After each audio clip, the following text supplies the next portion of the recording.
From WisPolitics in Madison, you're listening to Capital Chats. Hello, everyone. This is Kate Martin with WisPolitics here with the Capital Chats podcast brought to you by Spectrum. Today, I'm here with an interview that I did with Representative Duke Tucker.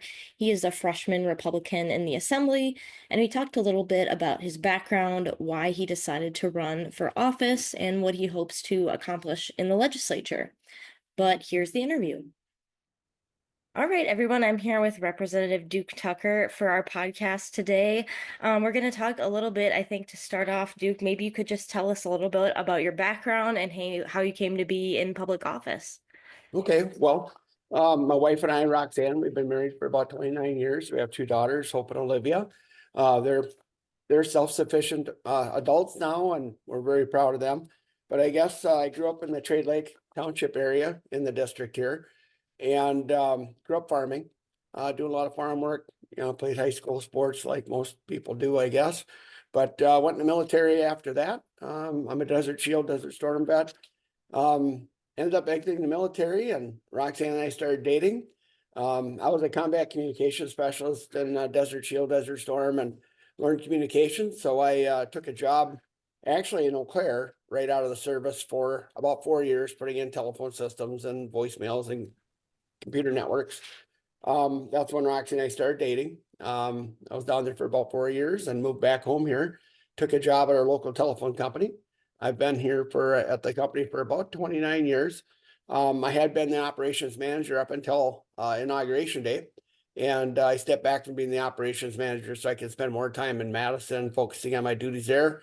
I plan on retiring from the company less than a year. Right around the first of the year, they'll see me less and less. And some of the things I've done in the community is coach girls fast pitch for 15 years about. I still ump a lot of ball games. I'm a WIA ump. I've served our Legion post as the commander and still active as an officer there. I was president of the library board for a while, ran a big event called the World Championship Snowmobile Watercross for a while. On the Conservation Congress, I'm on the Burnett County Board. And what kind of drove me into politics in the first place is just trying to make sure we leave this place better for our kids and our grandkids. Too much arguing, too much bickering, and just want to see people get along, get things done to help people day to day. And of course, being a Republican, I like limited government, and I'm involved in a project that kind of brought my interest towards politics a little bit, and I thought I'll try that. Yeah, so what was the project that kind of got you more interested in politics?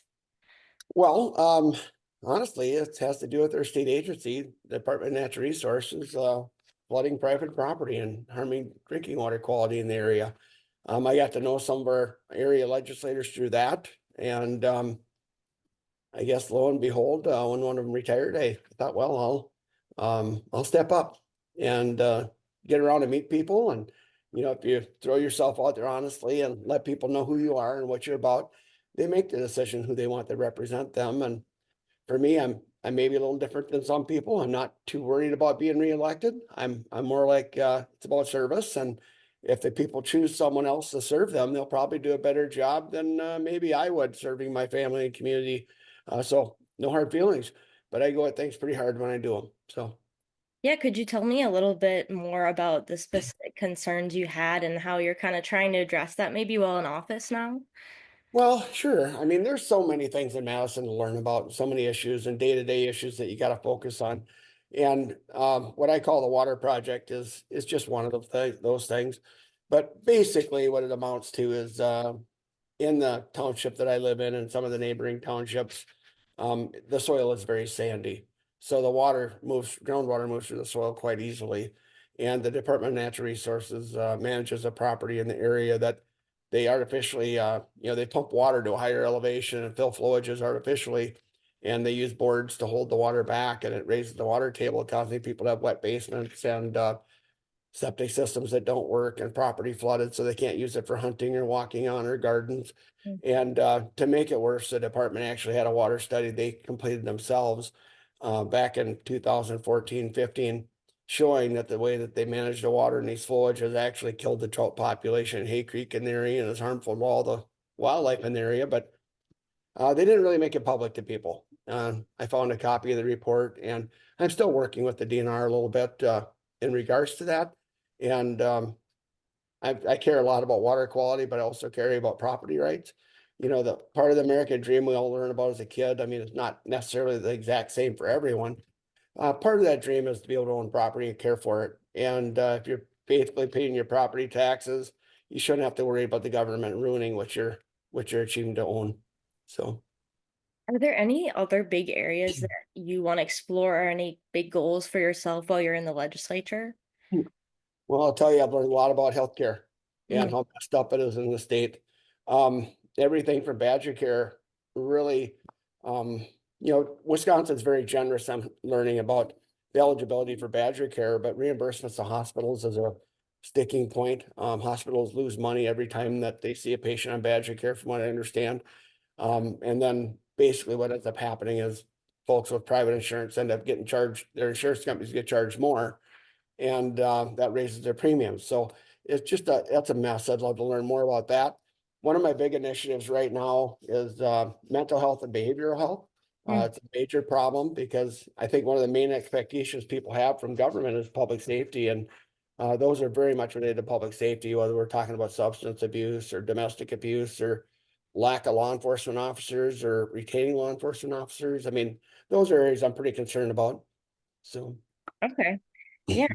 I guess before you got into the legislature, you might have had like a vague idea of the kind of things you would be doing, but is there any um thing that has surprised you about the way the legislature works? Well, I guess no surprises so much, but I will tell you all the time in the district.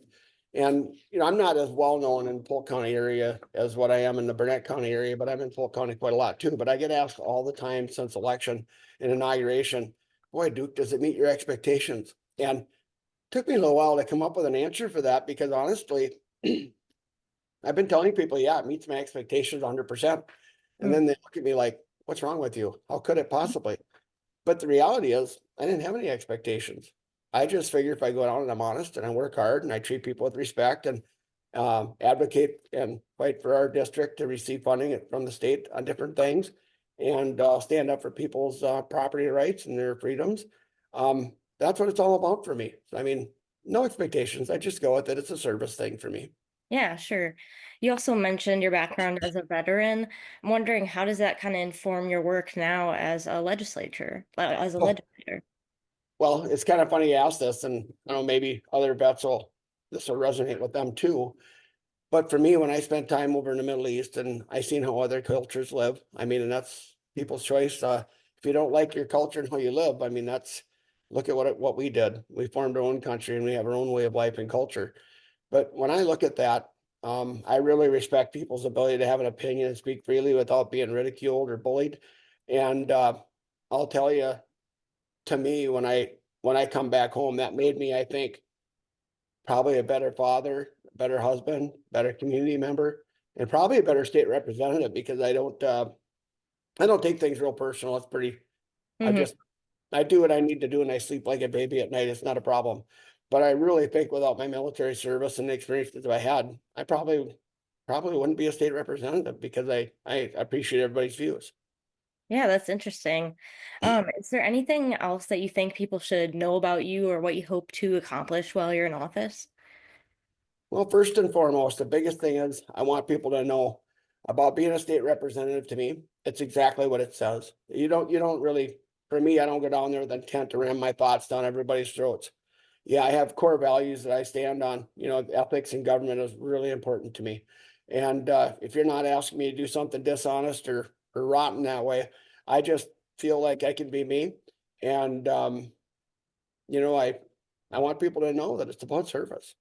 And you know, I guess I don't take actions to be reelected. Let's put it that way. I figure if we do the right thing, if you run for reelection, people may reelect you. And we'll find out more about that next week when I come out with my next bill. Yeah. All right. Any spoilers on what you're working on? Yeah, I'll tell you. Yeah. Term limits. Okay. Yeah. Oh, Interesting. I don't know if it'll be super popular with folks in the building or not, but to me, I mean, I'll be honest.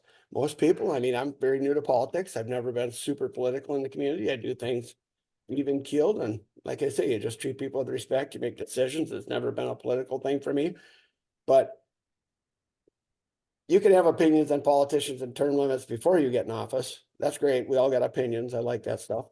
But when you get down there, you get to see it from another angle. And I think term limits are important.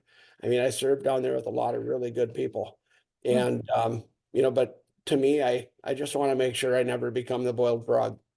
And, sometimes, they say the frog doesn't know it's being boiled. And term limits, I think, will help with that. And it's not a real strict bill. It's just one that, maybe you'd only be in the assembly for 8 years, but you could also be in the Senate for 8 years, and you could also be governor for 8 years. It doesn't throw anyone out of office by any means, but to me, it's just something that I think representatives should have a choice to say, hey, there's a term limit bill, I can sign on to it, or I can't.